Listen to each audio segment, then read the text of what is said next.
नमस्कार, आप देख रहे हैं हिंदनामा न्यूज। खबर रीवा से है, जहां चर्चित बैंक इंटरव्यू लूटकांड के मुख्य लुटेरे को पुलिस ने दिल्ली से उठाया।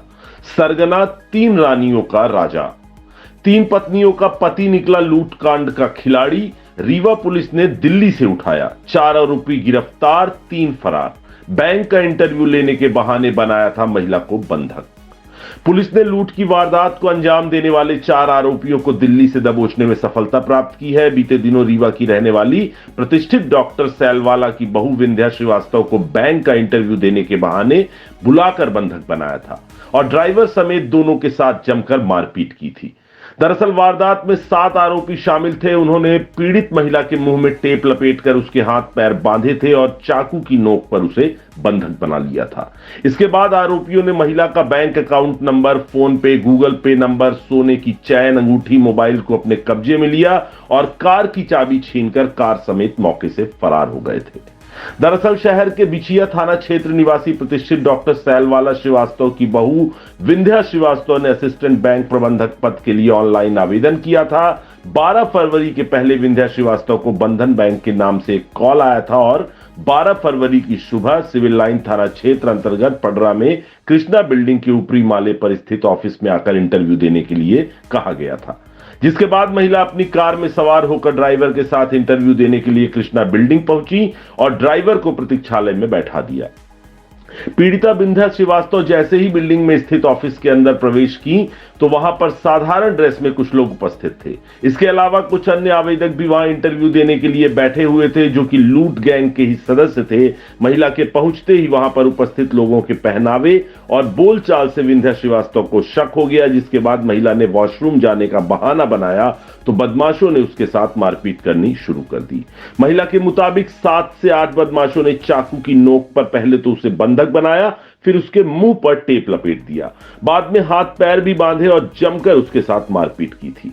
बता दें कि वारदात के दौरान बदमाशों ने महिला को बंधक बनाकर उसके गले से सोने की चेन उतारी और मोबाइल का पासवर्ड समेत गूगल पे, बैंक अकाउंट का पासवर्ड भी ले लिया और मोबाइल छीनकर अपने पास रख लिया। घटना की खबर लगते ही मौके पर पहुंचे ड्राइवर के साथ भी बदमाशों ने जमकर मारपीट की और कार की चाबी भी छीन ली। बाद में बदमाश महिला की कार लेकर मौके से फरार हो गए। कुछ देर बाद खुद से बंधन मुक्त हुई महिला सबसे पहले बैंक पहुंची और अपना खाता फ्रीज करवाया। इसके बाद ड्राइवर के साथ सिविल लाइन थाने पहुंची और घटना से पुलिस को अवगत करवाया। मारपीट में महिला को मामूली चोट आई थी, जबकि ड्राइवर को गंभीर चोट आई थी।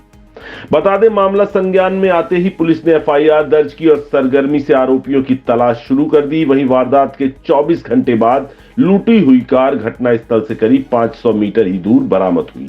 आरोपी वारदात के बाद कार छोड़कर भागे थे और पीड़िता के अकाउंट से लगभग 60,000 रुपए पार कर दिए थे।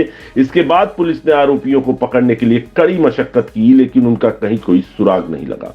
लेकिन बीते 5 दिन पूर्व लूट में शामिल एक आरोपी पुलिस के हत्थे चढ़ गया और पुलिस उसे दिल्ली से गिरफ्तार कर रीवा ले आई। बाद में जब उससे पूछताछ की गई तो उसने सारी सच्चाई उगलनी शुरू कर दी। इसके लिए पुलिस की 4 टीम गठित कर आरोपियों को पकड़ने के लिए दिल्ली रवाना किया गया। इसके बाद पुलिस ने जब आरोपी राजा चौधरी से जानकारी जुटानी एकत्रित की तो पता चला कि बदमाश दिल्ली, उत्तर प्रदेश और राजस्थान के निवासी हैं। पुलिस अधीक्षक ने मामले का खुलासा करते हुए बताया कि सभी आरोपी पूर्व में भी साइबर फ्रॉड कर चुके हैं और इनके खिलाफ भोपाल समेत रायपुर, छत्तीसगढ़ में भी अपराध पंजीबद्ध है। बता दें, रीवा में वारदात को अंजाम देने से पहले आरोपियों ने फर्जी वेबसाइट तैयार करवाया, जिसमें कोई भी नौकरी के लिए अप्लाई करता तो उसे फोन करके इंटरव्यू के लिए बुलाया जाता था। आरोपी फर्जी दस्तावेजों के जरिए रीवा के पडरा स्थित कृष्णा बिल्डिंग में एक ऑफिस किराए पर लिए, जहां पर उन्होंने महिला को बंधक बनाकर उसके साथ लूटपाट की घटना को अंजाम दिया था। मामले पर पुलिस ने अब तक लूट के मास्टरमाइंड समेत 4 लोगों को पकड़ने में सफलता हासिल की है, जबकि 3 आरोपी अभी भी फरार हैं। मास्टरमाइंड जय पाठक है, जबकि दूसरा आरोपी राजा चौधरी उसका दाहिना हाथ है।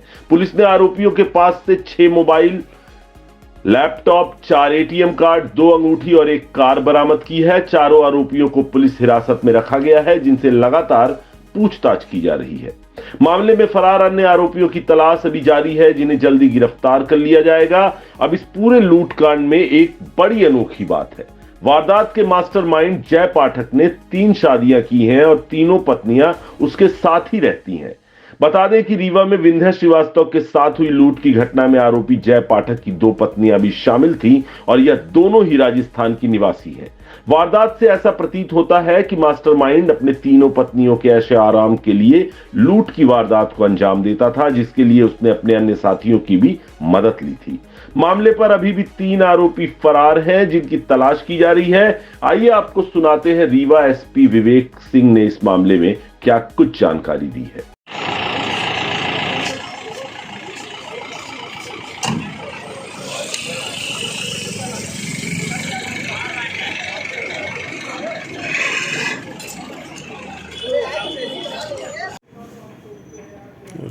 ठीक है सर, ये रीवा में लूट कांड के आरोपी पकड़े गए हैं, कहाँ से पकड़े गए हैं और क्या पूरा मामला था?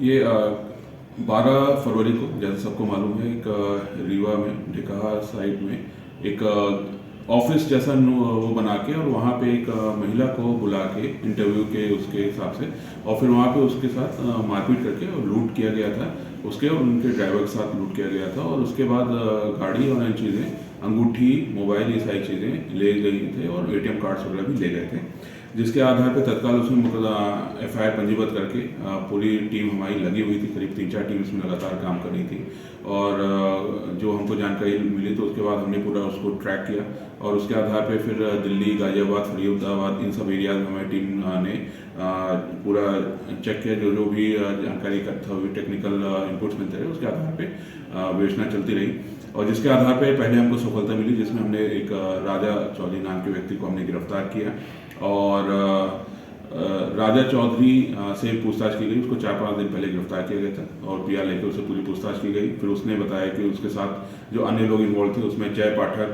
साक्षी झा और मानसी कुमारी और 3 लोग अन्य थे। तो उसके आधार पे उसकी जानकारी और बाकी टेक्निकल इनपुट्स के आधार पे फिर इन सब की भी तलाश लगातार की जा रही थी और जिसमें फिर हमको सफलता मिली कल और हम इसको जय पाठक, साक्षी झा और मानसी कुमारी को हमने कस्टडी में लिया है। उसको गिरफ्तारी करके उसका PR अभी लिया गया है। अभी तक इनसे हमको 6 मोबाइल, 1 लैपटॉप, 4 ATM कार्ड, 2 अंगूठी और 1 कार इनसे हमने जब्त किया है और आगे की पूछताछ जारी है। और ये भी पता चला है कि जय पाठक और इनके ग्रुप ने पहले भी कुछ साइबर फ्रॉड किए हैं और जिसमें से 2 केस इनके खिलाफ, जहां एक भोपाल में एक चल रहा है और एक रायपुर में चल रहा है, जो जानकारी अभी से पूछताछ में मिली है। बाकी जानकारी भी हम उन जिलों से जुटाएंगे। सर, प्लानिंग कैसे की इन लोगों ने, कुछ बताया? प्लानिंग इनकी थी कि यहाँ पे इस तरह से एक पहली चीज़ इन्होंने साइबर फ्रॉड और प्लस लूट का इसमें कॉम्बिनेशन था। पहले इन्होंने एक ऑफिस, पहले वेबसाइट वगैरह बनाया कि लोगों को भरोसा आ जाए कि ओरिजिनल वेबसाइट है, जहाँ पे आप नौकरी के लिए अप्लाई करें तो इंटरव्यू कॉल आती है। तो उस तरह के वेबसाइट बताएं, उस तरह का उन्होंने कॉल सेंटर जैसा बनाया जिसमें फ़ोन करो तो पूरे डिटेल बताते हैं और उसके बाद उन्होंने इंटरव्यू की डेट वगैरह भी दी और यहाँ पे भी एक ऑफिस उन्होंने सेट किया था। इनका उद्देश्य था कि थोड़ा जानकारी भी जो अभी समझ में आ रहा है, अभी उसके बारे में पूछताछ करना है कि जिसका इंटरव्यू लेना है उनको उसके बैंक अकाउंट में या कितना पैसा है, क्या चीज़ें हैं, वो सारी चीज़ें भी इकट्ठा करते हैं और उसके आधार पे ही अपने टारगेट को सिलेक्ट करते हैं। अभी वो सारी जानकारी भी से पूछताछ में। सर, अभी तक कितने आरोपियों की गिरफ्तारी हो गई? अभी तक 4 आरोपियों की गिरफ्तारी हुई है। जी सर, ये कहाँ के रहने वाले हैं? ये अभी सभी दिल्ली में सेटल्ड है, लेकिन सब अलग अलग जिलों, अलग अलग जगहों को रहने वाले हैं। और जैसे जो राजा पकड़ा गया था वो यूपी का है, जो साक्षी और मानसी हैं संभवतः ये राजस्थान की, अभी इनसे और डिटेल्स हमको पता चलने की उम्मीद है। जय पाठक ये दिल्ली का ही है और जो बाकी 3 आरोपी हैं उनके बारे में पूछताछ और करनी शेष है। मुख्य आरोपी कौन है? अभी तक जो पूरी पूछताछ है उसके आधार पे ये पता चला है कि जय पाठक मुख्य आरोपी है, उसका जो मुख्य सहयोगी है वो राजा है। सर, इसमें किसी ने 3 शादियां भी की हैं? हाँ, ये जय पाठक ने इसका जो अभी पता चला कि 3 शादियां की हैं, जिसमें से 2 जो जिनसे शादी हुई है, साक्षी और मानसी, वो भी इस घटना में शामिल थी। हथियार वगैरह कुछ बरामद हुआ? नहीं, हथियार कोई नहीं बरामद हुआ। ठीक है।